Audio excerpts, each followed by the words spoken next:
Hi everyone, this is the second episode in the Catch a Break Project Greenlight series, and for this episode we recorded in studio. So if you'd rather watch it, go to our YouTube channel, Catch a Break Podcast, and watch it there. Otherwise, here we go.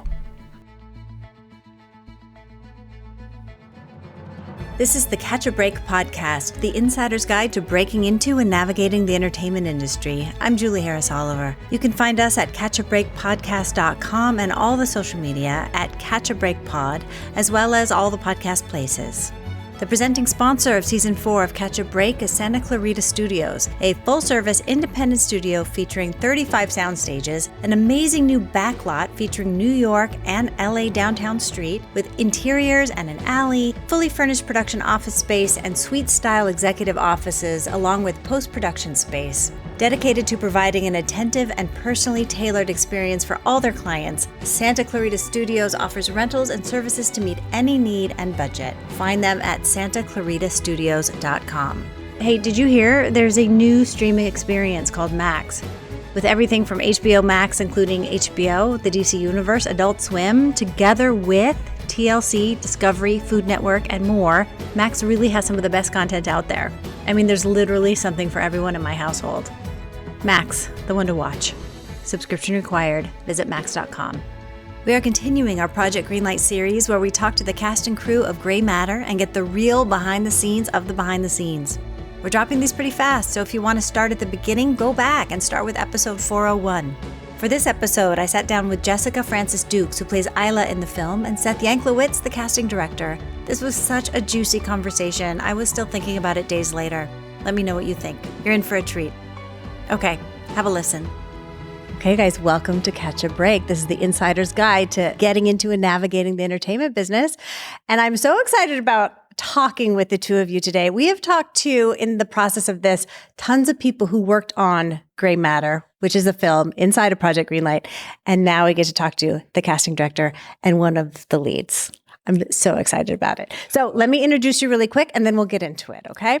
Let's start with Jessica Francis Dukes, plays one of the leading roles on the upcoming film Grey Matter, the making of which is the subject of this season of HBO's Project Greenlight. You may also know her from where she plays Special Agent Maya Miller on Netflix's Ozark. Ms. Dukes also is known for Marvel's Jessica Jones, New Amsterdam, NCIS New Orleans, The Good Wife, and many more.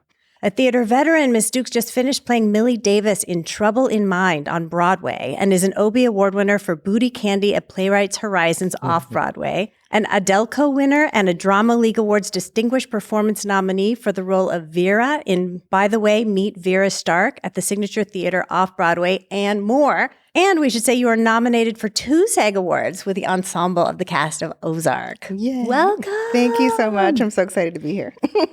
Seth Yanklewitz is an Emmy-nominated casting director whose award-winning body of work spans across film and television. After most recently serving as Executive Vice President of Casting and Talent for MGM Films, Television, and Epix Network, Yanklewitz returned to his independent casting roots. He formed Yanklewitz Pollock Casting, and his most recent projects include the first and second season of the Hulu original series How I Met Your Father from 20th Television, the feature films D-Day, Dead Point, and Incoming for Spyglass, Hulu original feature Crush from American High, which was recently nominated for a GLAAD Media Award, and Onyx for Hulu original series Deli Boys, produced by Jenny Connor. A new Netflix animated series Captain Fall from the creators of Norseman on Netflix. The Epix series From, created by Jack Bender, the creator of Lost, and Billy the Kid from DreamWorks, SKG, and Donald DeLine. And many, many, many more things. And let's also say that you was it an Emmy nomination for casting the pilot of New Girl? Correct.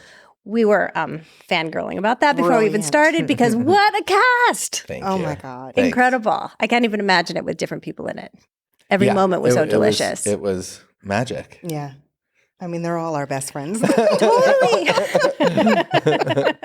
I want there to be a reunion show so we can see what happened to our friends. As long as I'm invited. I just want to be like Ferguson's best friend or something. Like just a fly on the wall. Just to watch it all happen. It's brilliant. Thank you.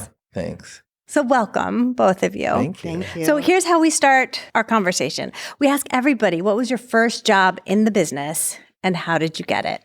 My first job was in Guys and Dolls. at Cumberland Theater, and I want to shout out Frostburg State University. It was the community theater that was right outside of our school, and I learned how to tap in 2 hours. And, As you do. As you do, and I was a hot box girl. That was my first job. Amazing. Now, tell us how you got your first job in film or television. Film and television. My first job, I was doing booty candy at Playwrights Horizons off Broadway, and the casting director from The Good Wife came to see it and then brought me in for the show, and I played. It was a really big part. I was so shocked, and that was the beginning. Fantastic. You've been going strong ever since. I've been going strong ever since. Theater, TV, film, all of it. Loving it. And I think if we can say you just moved to Los Angeles. I did just move to Los Angeles. It's very exciting. No disrespect, New York. I'll be back soon. Well, New York, you can always go visit. Exactly. Broadway will always be home. Exactly.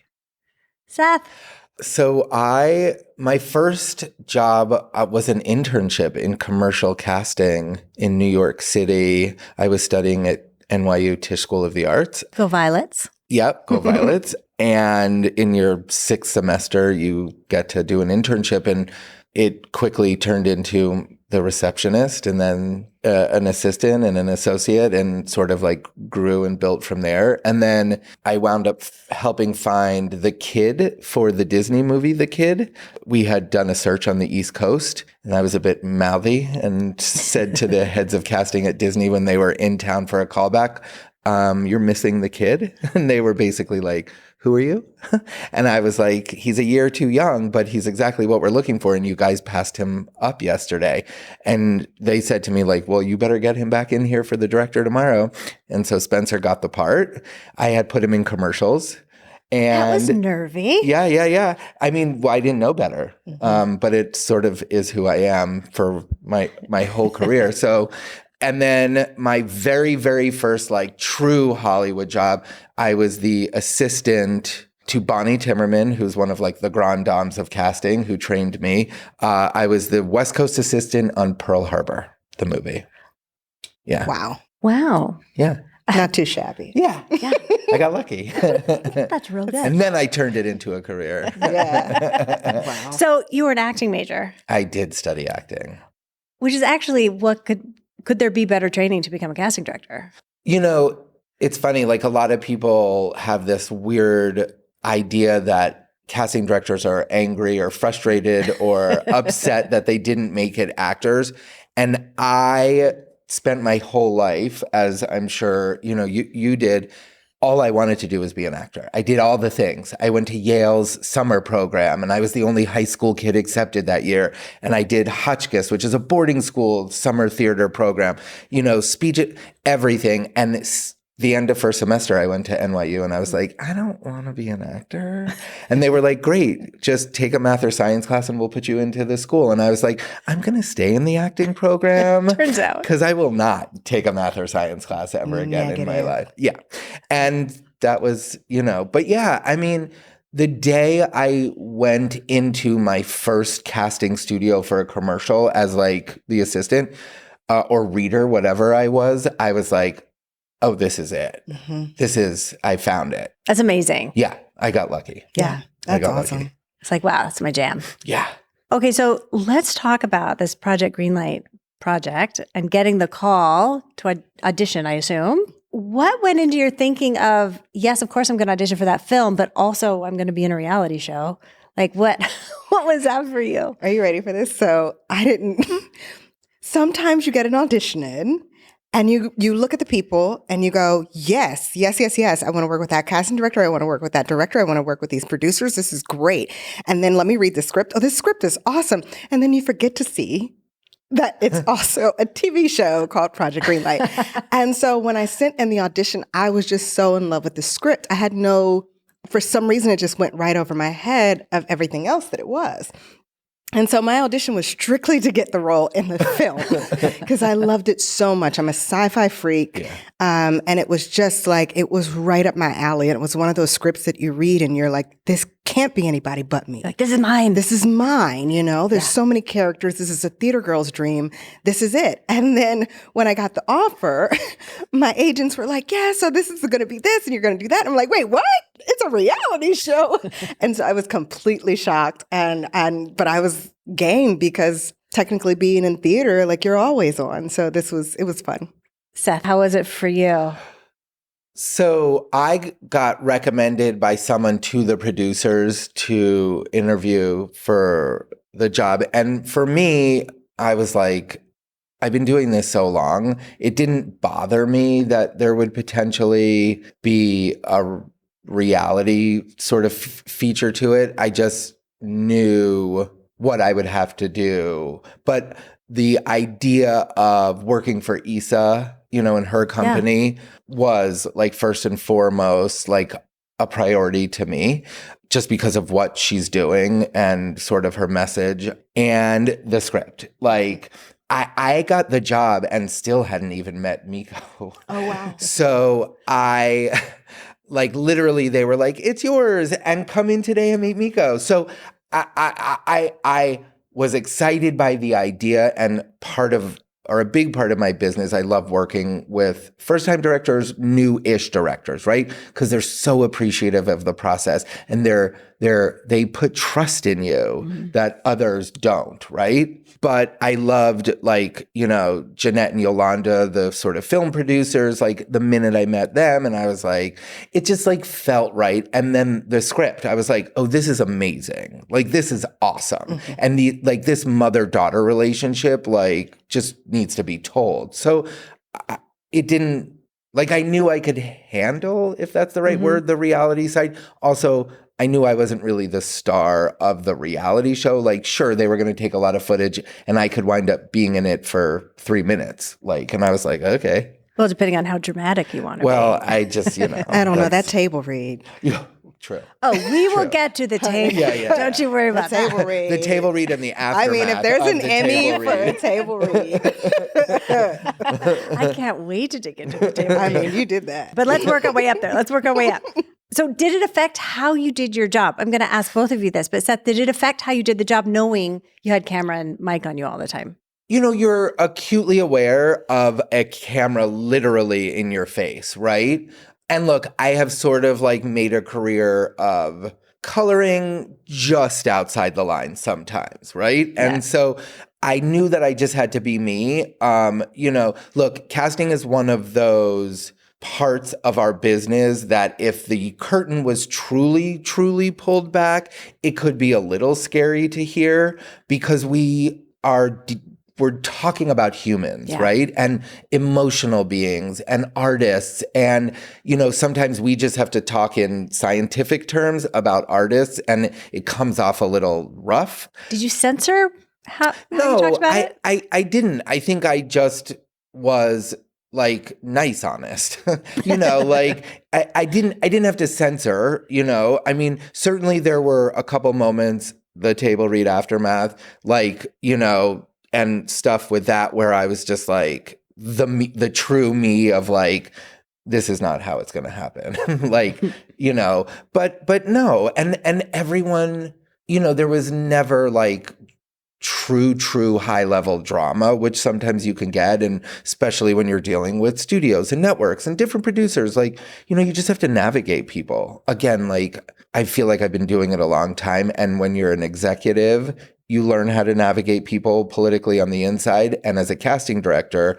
So you just, in that moment, I just married the two. Yeah. Jessica, how is it for you to have the camera on you all the time when normally you'd have your quiet private time to prepare and to do all those things? How was that? I kind of want to go back for a second to the people involved. And when I look up everybody and I saw who everybody was, I don't know people by names, but the minute I saw New Girl, I saw Issa, and I love Insecure and everything she does. I saw, different people that were involved in different things that I love. And so I was just I trust already these people, I've seen interviews with them, they're my people. And so also coming from theater, the curtain is drawn. There is no cut. Right. There is no stop. There is not. It is you the minute the curtain goes up and the minute the audience leaves, So for me, it was just this time the character was me, there was no cut. It was just, you're always on. And I think also knowing that I was going to be an example for other people that want to do what we do, it kind of every day you just had to check your ego and your pride and what you think you need and what you think you are used to, whatever. And you just go, this is for a huge purpose. And if I was coming up looking at this, what would I want to see? And so the job was just to be authentically me. I don't know how it's going to come out or what it's going to look like. Not going. But it was awesome. There were moments where I was like, oh God, I hope I don't look like a diva in this moment because I asked for that or I asked for this. But at the same time, we're all there to get a job done. And sometimes it's different parts of you that need to get the job done. Well, and you need to have what you need to be supported, feel safe, and do your work. I can't tell you how my mind has been rolling. I'm like, what moment are they going to pick? But I'm excited. I also think, like Miko being a first-time feature director was sort of everyone was sort of a level playing field, right? Because even though Jessica's acted before or I've cast before, like none of us had done a reality show based on this. So in that aspect, we were all trying to figure out how to like do that and the job, which we had to do. Yeah. Like at the end of the day, like I needed to get the best cast possible, period, the end. Yeah. So, we were all like in it together in a way. And, I know people worked tirelessly to protect each other, whether known or unknown. Yeah. So, yeah. Was it an additional layer for you because you had to keep a studio happy for a reality show and cast a film? How did you balance those things? Look, for me, my job was to cast the best movie possible with limited resources and time. Like, I don't know if anyone realizes, but we cast that movie, I think, in 5 weeks. Oh my God. And maybe 6 max. Normally a casting job is 10 to 12. And that's, on the short side. So it was the fastest I had ever found out about anything. Yeah, for sure. I mean, we also knew it was you. Like, do you know what I mean? Like they knew before you. I mean, well, for sure we knew before she did, but it was very apparent, and we can certainly get into that. But yeah, we all navigated it and did it. Yeah. Let's talk for a minute just about the COVID of it all, because I understand casting was over Zoom, and then your chemistry reads are on Zoom, and you're preparing on Zoom. How has that kind of changed kind of everything in the last few years? I think for us, it's, I can only speak for myself. It has actually made things a little bit easier as an actor to create. Sitting out in the lobby with everybody, even though that is the game, sometimes that can be a little, distracting. And, you have your characters and actors, and to shut all of that out is very hard. So when it's just you in your apartment with the script, it's so much easier. And then, of course, when you're doing a self-tape, you're in control of the lens, you're in control of this, you're in control of that. But the horrible thing is you're also in control of which take you pick. And once you do 15 and you pick the first one, then it's like, so it's kind of easier and harder at the same time. Chemistry reads I'd never done a chemistry read before. So I didn't have anything to go off of. No. Oh. No, I didn't even get a call back for Ozark. I thought just it was out the bag. And then all of a sudden they were like, you got to be in Georgia in 2 weeks. And that's how amazing she is, folks. But that was my first chemistry read, so it was great. And how do you do it? Do you do it on Zoom with the split screen? Like, what do you... No. So the technical aspect of it was... we were all on Zoom. Everyone's on Zoom, and Jessica pins let's say Mia, because she got the part, right? So from our angle, you're looking at Jessica and Mia on 2 boxes, but they are looking at each other only on like their full screen. And, to go back to answer your question, by the time I did Greenlight, I had done, I think, 3 TV shows and a movie on Zoom. And except for How I Met Your Father, which at the very, very end, we live chemistry read only like the top choice opposite Hillary for a couple roles because the ensemble and their chemistry really, especially for these showrunners, was so important to see it live. Yeah. I mean, but in a weird way, like with all the COVID restrictions, like we're all in masks. We're on a soundstage because they had another show that let us use it. Like Hillary and Chris come in and like they're both in masks until like you can literally say, okay, action. And then they take them off quickly. It was the COVID restrictions guy was there like literally in our faces checking. I mean, I don't even know if like that was better or worse than the actual Zoom. But yeah, it has changed. And again, to what Jessica said, I keep saying and keep telling young actors, because it's going around like actors, like to do a self-tape as an audition, to me, like you get to put forward your best take. No more shitting the bed in a room. Yeah, no, like think about like, feeling like, oh God, you got 10 people out there. That's fine. Just leave that one. That's fine. Or like, oh my God, I was 5 minutes late and now I ran and I'm sweating and I got called right into the room and I'm like wet. And like, I just like wish, I know actors want the human contact with their casting director, but I assure you the same is coming from what we see. And like, you've now done your best first work. So, do you think this is the way it's going to be going forward? We're going to hang on to it? Well, we will see after the negotiations this summer, like the contract negotiations. Yeah. But I know casting directors would be fine, or many of them. I mean, I think eventually sort of the older class of producers and directors will really push to get back in a room. Yeah. But again, and not to sort of steal the time here, but like on my show, I can see 50 more people for a co-star. Yeah. Like so many actors who necessarily wouldn't get a shot are getting shots because I can just watch the tapes at night. Right. And we don't have to freak out and be like, oh my God, I can't go anywhere. I have to be right here just in case. Yeah. And now you don't have to drive across town. Be anywhere. I can be in Puerto Rico and send in my tape. Right. You can do like, 5 auditions. I just want actors to calm down a little and realize that maybe this could help everyone sort of get a start faster. Yeah. So just calm down, everyone. Just a little. It's going to be just fun. a little. Just a little. And like everyone, please don't strike. Right. Fight for what you need, but please don't strike. Also, please don't strike. Yeah. Let's talk about your character, Ayla. I fell in love with her the minute I think I was on page 2.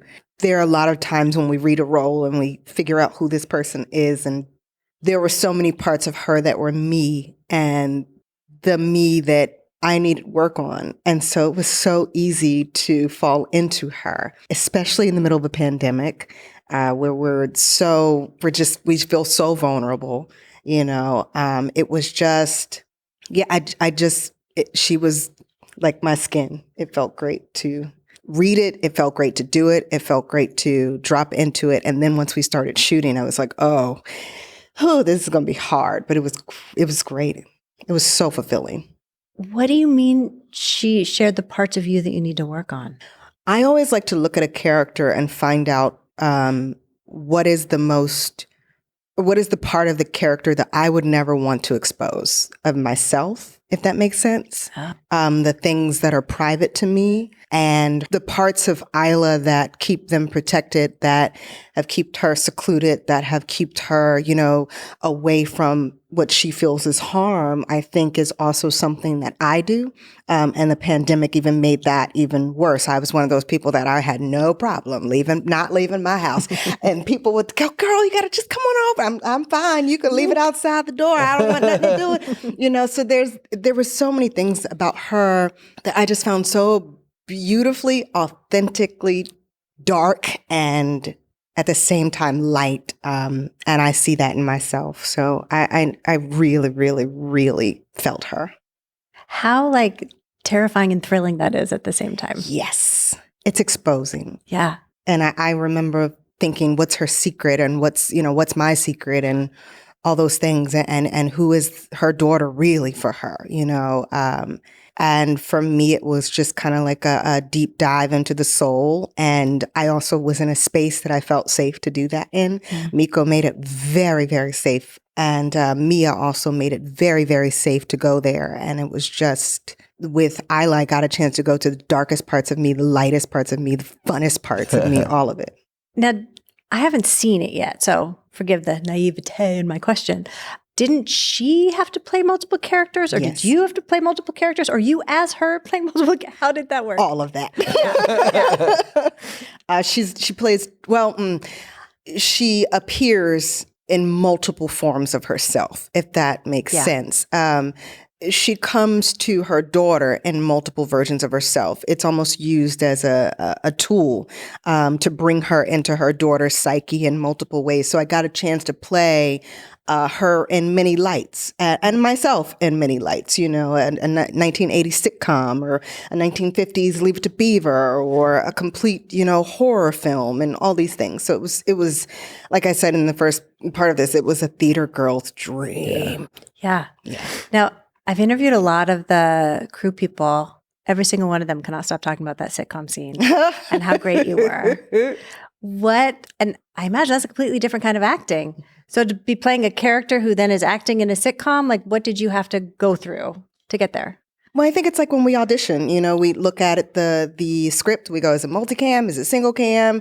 Who are the producers? Is this is this New Girl? Or is this, something a little darker? What is this? And for me, I love campy sitcoms. So the minute I saw that it was going to be multicam, I knew that the camera was going to be moving and shaking. And I was like, oh, I can completely go wild here. And I just thought about my favorite sitcoms. And a lot of that character you see in a 1980s sitcom, though, is my mom. It's really bad. Sorry, Mom. So, yeah. Let the record show. Now, you talked about how they created such a safe space for you to work. The question for both of you, really, how did you establish that relationship with Miko? Because I know Miko got told she was the director, and the next day, you're late. Let's get on with it. How did you establish that relationship? So, it literally was like that fast of she got told the night before, and I came in, I think at like noon, to meet with her. First off, we knew someone in common randomly, who had vouched for me to her. So I think that immediately put her at slight ease. But I just looked at her and I think I said something like, we're going to just get you the best cast ever. You need to worry about so many departments, because certainly in casting, we like to think we're the most important. But the truth is we are at the very, very beginning, right? And then all of a sudden, the production designer's coming in with curtains and, the other stuff to build the world becomes so much more important. But I just said to her, I will fight for you to get the best cast. That's my job. I will not stop fighting for you to have the best cast. And I think, for a first-time director to hear that, I didn't have ulterior motive. Yeah. I didn't have an agenda. I wasn't in cahoots with the studio. Right? Right. Who has the power in this room right now? I just want you to leave going, I have an amazing cast. And then my job's done. So, we just built on that notion and I think we did it. Yeah. I bet that goes a long way for you to go in and say, I am here for you, to fight for you. Yeah. Okay, great. Yeah. How about you? It's what I love about Miko that I saw immediately. We had a Zoom meeting, just the two of us, to get to know each other for a little bit. And she was so chill and nerdy and awkward. And I was like, yay, you're one of us. And it was just so easy to kind of like fall into a comfortability with her. I saw myself in her, you know, and so I was like, oh, this is going to be easy. We were just both two awkward Black girls, no pun intended, you know, sharing our love. Right, exactly. Sharing our love for sci-fi and everything blurred. So it was Black nerd for those who don't know what blurred is. Everything blurred. And it was wonderful. Now, shall we talk about that table read? Let's do it.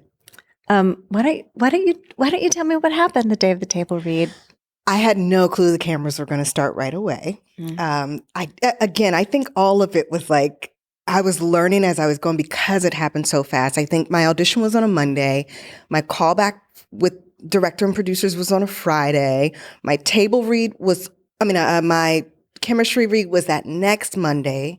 And then I had a premiere for the 4th season of Ozark. That's right. And literally that night they were like, you need to be in LA tomorrow. And I was like, That's right. I gotta go to my premiere. And then the next day I flew to LA. And it was like boom, boom, boom, boom, boom. And wow. It was like every day I got new information about what was next. And I was like, okay. And then I remember getting out the car, getting ready to go to the studio for my first table read, because I'd never even done a table read before. Because we don't do table reads for Ozark. And so... and you haven't met these people yet. No, nobody. Nobody had met anyone except they did the chemistry read. Yep. Uh-huh. Yeah. And so I walk in and they're like, can you go back out? And then we need you to walk back in. But back to one before you even walk in. You know, but don't speak to anybody because we want to get it on. And I was like, oh my God, it's starting. I called my mom and I was like, it already started. And so I think for me, I'm a big goober. So I was just like this the whole time, like, okay. And once we started, and we started the table read, I realized, I was like, oh my God, this is going to be like, they're going to film our first time together as a cast. And all these people are here watching. I remember also being in the room and being like, oh my God, look at all these Black women that are in charge in here. And I'd never seen that before. And there was just so many things that day where I was just like, oh my God. And then the casting director of your favorite show is just sitting right there. And then the director, it was nuts. It's a lot. It was a lot. And then we did the table read. But also, if I may, so you haven't had a chance to really talk to Miko yet about your character or what? You're just table read, camera on. Yeah. Oh God. It's like, how'd that feel? Well, here you go. Just to like give background too to like your viewers, but also like exactly what Jessica's referring to. So like normally in a table read, thank you, the director would talk to their actors, or there would be a pre-table read so the cast could meet for the first time, right? And like they could try in a movie potentially, not necessarily a TV show. There's no like pre-table reads, but like in movies, oftentimes there's pre-table reads. So that didn't happen. Then also when we all arrived to like wherever it was being held, everybody was like siphoned off quickly and mic'd. Separated. And literally separated. And like I was like, yeah. And they were like, don't talk to her. Don't speak to each other. They were like, don't talk to her. Because they wanted to, look, where I appreciate, they wanted like natural reactions. They didn't want anything fake. So like, I was like, okay.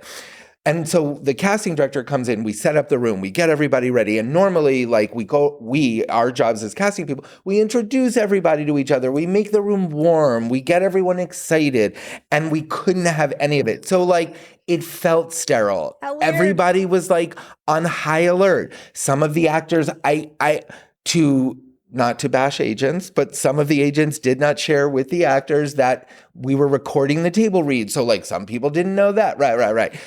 So there were things that like everyone was sort of like, what's going on? You know? So anyway, to go back then, yeah, they didn't get their moments with their director prior. I heard you didn't get one after either. No, that was it. It was over. Yeah, when it was over, it was over. And usually what happens is if it's being recorded, like they'll send it around, people will watch it, or like they immediately go for notes to sort of figure out like what worked, what didn't work, what in the script, what are they, and how are performances. And the notes, like Issa had zoomed in to watch and she was on a big screen, and naturally, like you had many voices. And this is when the sort of nuts and bolts of like how stuff gets made starts to, happen, and different points of views and different opinions and things get discussed, and, so yeah. Well, I hope we get to see all that. Yeah. Oh, I'm sure you will. I'm sure you will. So then after that, how long before, like, you really got to have some time with Miko and talk about? The next day. Okay. So then you were in it and onward. I'm pretty sure it was the next day. We had lunch and just sort of just Miko, Mia, and myself, and just sort of talk through some really important moments in the script and some notes that came from the table read. And she was like, "You need to like your daughter." And I was like, "Oh, yeah. Okay, it was too much, too intense." And just, she talked through some thoughts that she had, and Mia and I got a chance to really like talk for the first time, like just about what we thought about the script and what we thought about our characters. And it was a lot of fun. And then we were immediately in the fire. And then how did you form your relationship with Mia? They gave me the 2 names of the girls that I was reading with for the chemistry read, and I immediately looked them up. And I saw my face, and I was like, we look alike. And there was so much. Excellent casting, sir. Excellent casting. Good job. And I was like, she looks like that's my daughter. Yeah. And I was like, both of them did. But she really looked like my daughter. And I was just like, oh, this is going to be great. And then when I met her, she was so much more mature than I was expecting. And she was just so chill and so calm and so calm. It was a breath of fresh air. And there was no ego about her. It was just like, she was just immediately, and I'm already a nurturing person. I'm mama bear among my friends. And so it fell right in for me. And how old is she supposed to be playing in the movie? I think 16 or 17. Like, and she had just literally days before or days after we were going to start was turning 18. Mm-hmm. So like, oh no, it was days before because we could do like adult hours, I think. Yeah. Mm-hmm. So, but it was like days before. Like, so she just walked in fully formed, self-possessed adult. Oh yeah. To do this job. I mean, basically. She was more mature than me in moments. I was like, okay, that joke wasn't funny to you. Fine. It was great. It was great. I also wanted to ask you, Seth, about casting for the sitcom part. Yeah. And how that was different from casting from the film part and kind of what you drew on to gather those people. So, I mean, I've done so much comedy that, it was really just like, okay, this is like a multicam and like a 50s multicam. Like, so we're really playing like the stereotypical old sitcom. So it was really, I mean, that was almost easier than the just other going parts. This file over here instead of this file over here. To simplify it, yes, exactly. Like, it's just like, okay.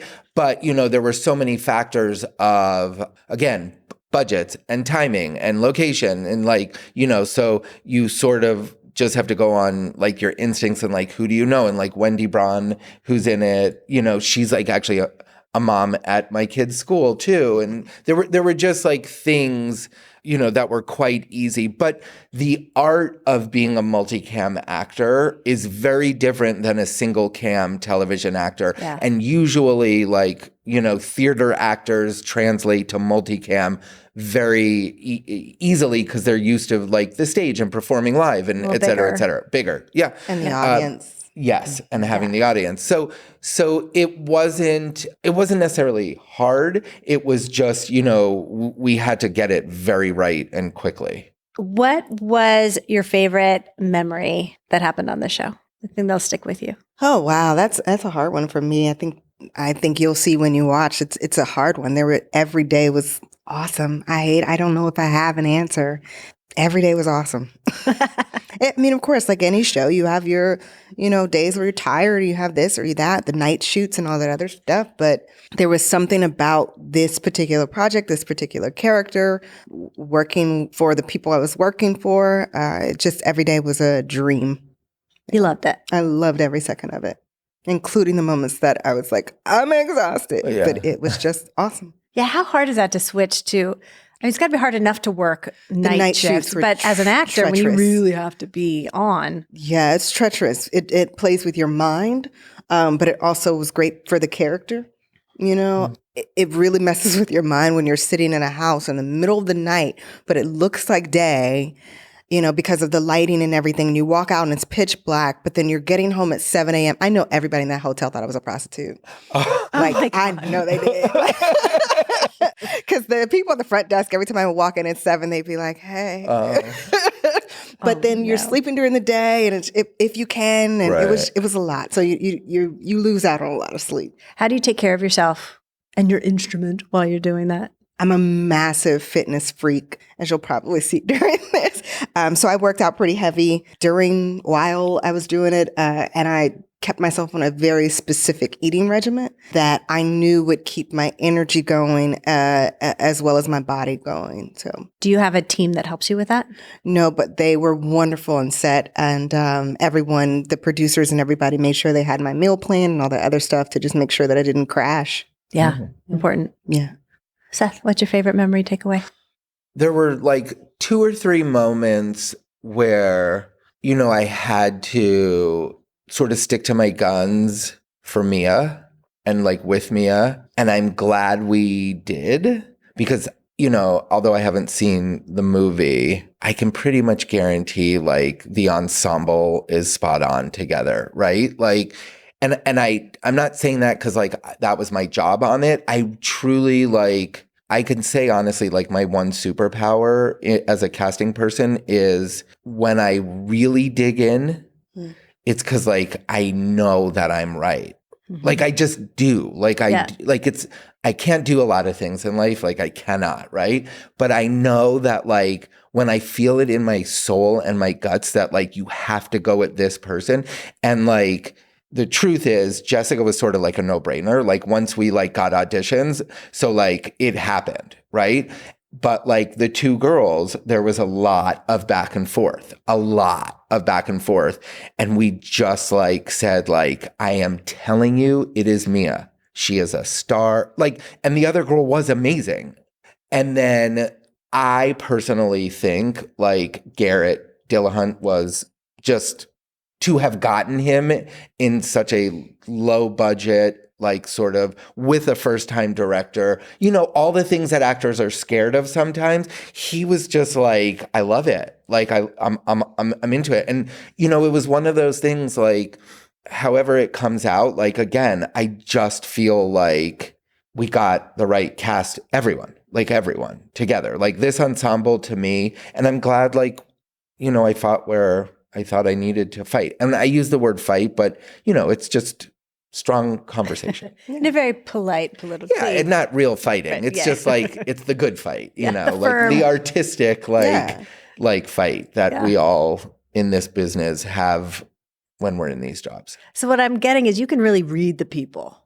Well, like there's some intuition. Yes. I mean, I that think goes with innately it. As a casting person, like our job is to read people, right? Yeah. But like, again, and I don't know if this sounds pompous and I really don't mean it to at all or egotistical at all. Like, I feel like with New Girl, I knew it was Max Greenfield. Nobody knew who, not that they didn't know who he was, but like I was working with very high level comedy people. He hadn't done like that type of comedy. And I was like, I am telling you, he is this part. But he had never done anything to show that he was this part until he came in and auditioned. And like, so like that, like those moments, like I've had a lot of those moments where like the director's been like, I don't think we found it. And I'm like, she's coming in next. And then the person gets the part. And it goes back to like the way I like said about like that kid for the movie The Kid. I didn't necessarily know what I was feeling at that time, but it's like, you know, I knew it was Mia and Jessica. I knew it was Garrett, right? And again, I haven't seen the final product and like, you know, but I'm pretty sure I'm right. It was also pretty cool to like, you're not just getting cast as the role. I don't know if you saw this or not, but it's like, it was pretty awesome to have somebody also trust that you're not going to be an asshole in the reality show. Excuse me, can I say that? Sorry. Yeah, you can say that. because the camera is on you the whole time. Yeah. And it's like, do you pick the person that's great for the role and also going to be annoying on set? Or, it's like, I don't know how you did that, but I was just like, can he see that I'm a good person? Is that what it is? Like, I don't, I think it was really cool that all this kind of came together. It was a great cast to work with. Okay, I think this brings us to our martini shot, Ooh. which is our last shot of the day. So what I want to ask you is, what is your advice for people who want to do what you do in the business? And then Seth, you also get the bonus of what advice do you give to actors wanting to get in from where you sit? So since I'm asking you twice, why don't you tell us first your piece of advice for people who want to be casting directors? Oh, I mean, there's so much work now. Like, I say just go for it. Like, there's training programs now, which never existed, through Casting Society of America. Come out here, get in an office, and for sure, just start watching and seeing everything and, developing like your taste in actors. Is it traditionally an apprenticeship type of thing? Well, in the old days, you started as an intern, unpaid intern. That obviously doesn't exist anymore. The training program and the mentor-mentee program set up through Casting Society of America, it basically is an education program. Like, they teach you the stuff that I had to learn on my hands and The knees, hard way. literally, and being yelled at with staplers being thrown at me. Oh, the good old days. Yeah. But yeah, I mean, again, like, there's so much work that there's so much more opportunity for people, and, go for it. Do you also have to watch everything? It's funny. So I have very, very, very eclectic taste. Like, when I was a Fox executive, Kevin Riley was the president of the network, and he used, like, in big meetings, he would be like, there would be a question or something, and I'd like raise my hand, and he'd be like, "You have the weirdest taste, Seth, but I love it." Because I literally would be watching like some obscure sci-fi something, and then I'd be watching, what everyone was watching, And it's funny, when I did Billy the Kid for Epics, we were looking for Billy's mother. It was 3 episodes. It had to be an Irish woman. And that weekend, I had just watched on Netflix, I don't know if it's The Unusuals, but it was basically like kids in England who were like, discarded, but working the underground for, not Hitchcock, oh God, who's the famous detective? Sherlock Holmes. Sherlock Holmes. And he had Holmes had a girlfriend, and I was like, who is this woman?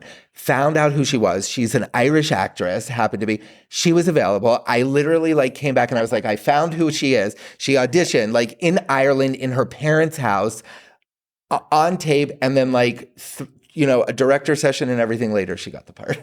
So I do watch everything, because even commercials, obviously the Super Bowl for me was a Rihanna concert and commercials. Yeah. Of course. Of course. Yeah. Okay, Jessica, what is your advice for people who want to do what you do? Be fearless. Know yourself, and why you're special and authentic and different. I do think you should watch everything, especially the people that you want to work with, everything that they're doing, every YouTube interview, every masterclass, everything. I think you need to absorb it all. And I always tell, my students and other people that come to me, I say, have the end, have the people who at the end of the day, you're going to say, this was the end game. I wanted to do this, that, and that, and then connect the dots. Find out what their journey was, find out where they went to school, find out where they trained. Because you can be happy working in Texas doing regional theater all your life and teaching at a university, and you're an artist. But if you're saying, I want to be Issa Rae, then you need to take writing classes. You need to learn how to produce. You need to start building content. You need to, build your team. You need to find everything that she's done and how she did it. And everything, but know what other people's paths have been in order for you to make your blueprint, and then you connect the dots and you work tirelessly. Every show that you book or, job that you get, it's the icing on the cake, but that is not the job. The job is actually like the work that you do on yourself to get better every single day so that by the time the audition comes, there's no thought. It's just do. So that's You're always ready. You're always ready. You have to be always ready. And you cannot sell yourself short. Know who you are, know what you're capable of, and dare to be that. That's my advice. That is so good. Just having the vision of what you want to be and working backwards. Yep. I mean, Seth, we both went to school with so many people who wanted to be actors who didn't do that and are not actors today, because there's so much like, oh, I hope and wish that something will happen and it's all going to be magical. No, it's what you just said. I remember graduating and my teacher being like, what do you want to be? I said, I want to be the Black female Robert De Niro. And I was like, great, figure out what that journey was. Or there were other people involved that I looked up to, other careers that I looked up to. And it's shocking how things happen. I remember being on a bus with friends and I was like doing this game. I was like, top 3 people you want to work with. And Laura Linney was one of mine. And 2 weeks later, I got the audition for Ozark. And so it's like, dare to make the dreams come true. They can. You got to do the damn work though. Right. Be specific. Yeah. Right. Do you have more advice for actors? I mean, I think Jessica really, really said it, so beautifully. I think it really is the work. Do you know what I mean? And I actually say the same thing. I'm like, if you don't know who you are, right? And if you're not honest with yourself, it is impossible for your work to feel authentic, grounded, beautiful. Like, figure out what's not working and figure out how to fix it so that when you go in or when you audition or when it's a producer session and you have to play, everything else is, setting you free. Okay, I hear all the up-and-coming actors asking, how do you get so clear, so you can say it in a sentence, who you are, what you have to bring? I think, because actors are so malleable sometimes, just I can be anything. Throw me in. I can, that Dustin Hoffman scene, I can be shorter, I can be taller. You want somebody else. You not every job is for every person. Exactly. I don't get every job that I audition for, right? I lost a job 2 weeks ago. Well, they were fools. But my point is, if you are not honest with, your limitations as a person, you're going to be disappointed because you're chasing something that isn't realistic, right? And that does not mean it won't become a reality. You just have to do the work, whether it's physical work, psychological work, getting healthy in other ways, or need more training. I'm not saying, look, the world has changed, right?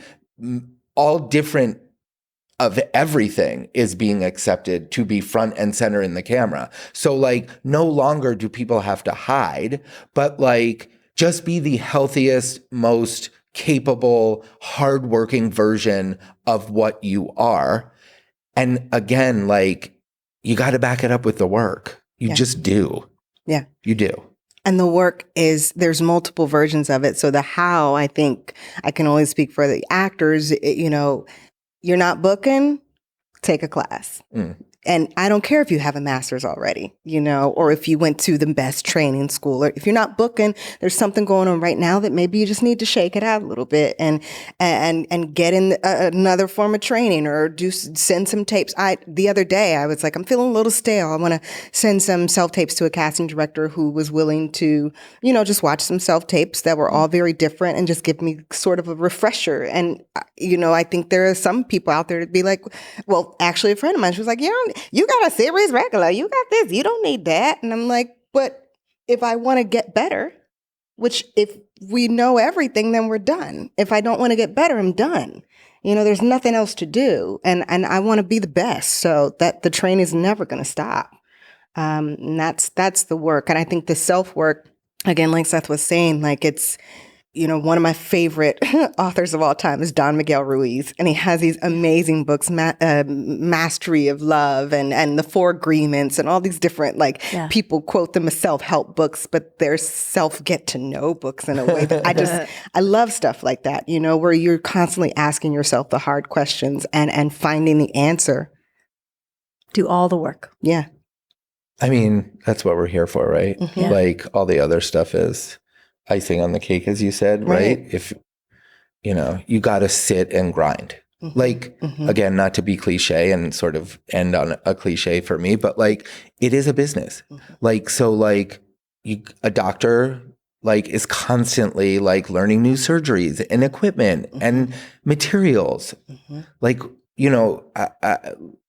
if you just are like, I did Stella Adler in 1986 and it's 2023, like shit has changed. Like the world is different, You're different. And that is actually the key, right? Like people always ask me like, how many chances do you give an actor before you don't bring them in anymore? And I'm like, unless they physically come at me in a room until the day I stop casting, will you stop getting a chance in my room? Like people have bad days. People like the role's not for them. I was trying something by bringing them in and they weren't necessarily what was on the page, but I wanted to like, let's just keep, but like if someone comes in and they're like unprepared, don't care, not showered, like rude, like all the things over and over, well, then they're not doing the work. And then I need to give it to an actor who wants to do the work. Yeah. So. Thank you both. This was so fun. Thank Jessica, you. Seth, thank you. This is awesome. Thank you. Thanks. This has been Catch a Break, Project Greenlight Edition. I'm Julie Harris Oliver. I'd like to thank our guests, Jessica Francis Dukes and Seth Yanklewitz. And special thanks to Groovy.com, a dynamic platform that connects people to productions worldwide. Please check out our website at catchabreakpodcast.com and follow us on all the social media. Catch a Break is produced in partnership with Catchlight Studios and the Other 50%. Our theme music, Mantra for a Struggling Artist, was composed by Andrew Jocelyn. Thanks for listening, and be sure to go watch Project Greenlight and then come check us out for the behind the scenes of the behind the scenes. Next up is a quick bonus episode where Miko, Jeanette, and Yolanda talk about the table read from their perspectives. Suffice it to say, it did not transpire in a remotely typical way. In the meantime, I hope this helps you to catch a break.